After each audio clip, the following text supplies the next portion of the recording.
Doraemon दिखने में कुछ ऐसा था, वो हमेशा से नीला नहीं था।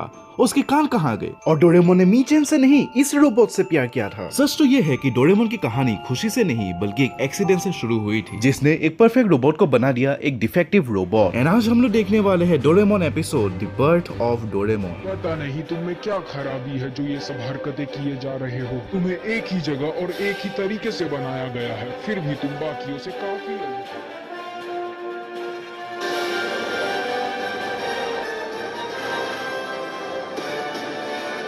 कहानी शुरू होती है 22वीं सेंचुरी में। इसी फ्यूचर के रोबोट फैक्ट्री में एक कैट टाइप रोबोट बनाया गया। उस रोबोट का नाम था डोरेमोन। डोरेमोन का जन्म बिल्कुल नॉर्मल नहीं था, क्योंकि उस समय टाइम पेट्रोल कुछ डेंजरस क्रिमिनल्स का पीछा कर रही थी। जब क्रिमिनल्स बचने की कोशिश कर रहे थे, उनकी स्पेसशिप से एक इलेक्ट्रिक ब्लास्ट निकलता है और वो ब्लास्ट सीधा उसी रोबोट फैक्ट्री के एक रोबोट के ऊपर गिरता है। और वही रोबोट था हमारा डोरेमोन।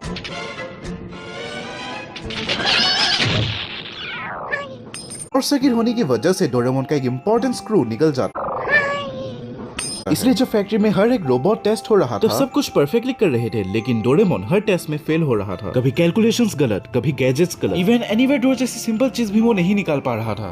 प्रिंसिपल को समझ ही नहीं आता कि एक ही फैक्ट्री में बने रोबोट्स में से सिर्फ डोरेमोन ही डिफेक्टिव क्यों है। इसलिए डोरेमोन को भेज दिया जाता है एक स्पेशल रोबोट स्कूल में। इसी रोबोट स्कूल में डोरेमोन की मुलाकात होती है एक डांसिंग कैट रोबोट से, डोरामिया। अरे तुम ही एक रोबोट कैट हो? हाँ, मेरा नाम डोरेमोन है। कई दिन बीत जाते हैं और धीरे धीरे डोरेमोन को डोरामिया पसंद आने भी लगती है। डोरेमोन की प्रॉब्लम अभी भी वही थी, वो जितनी भी कोशिश करे वो परफेक्ट रोबोट नहीं बन पा रहा था। और फिर आता है वो दिन जब सब रोबोट्स का ऑक्शन होने वाला। ऑक्शन में दुनिया भर के लोग रोबोट्स खरीद रहे थे। एक एक करके सब रोबोट्स सिलेक्ट होने लगे। स्ट्रॉन्ग रोबोट्स, स्मार्ट रोबोट्स और टैलेंटेड रोबोट्स सब बिक गए। डोरामिया भी सिलेक्ट हो गई, लेकिन जब स्टेज पर डोरेमोन आया, डोरेमोन का परफॉर्मेंस बिल्कुल भी अच्छा नहीं था। लोगों को लगा ये रोबोट बिल्कुल भी काम का नहीं है और कोई उसे खरीदना नहीं चाहता था। डोरेमोन उदास हो जाता है, लेकिन डोरेमोन, इसी के साथ रोबोट फाउंडेशन खत्म हुआ। आखिरकार लगता है किसी छोटे बच्चे ने ही इसे चुन लिया। डोरेमोन, तुम पास हो।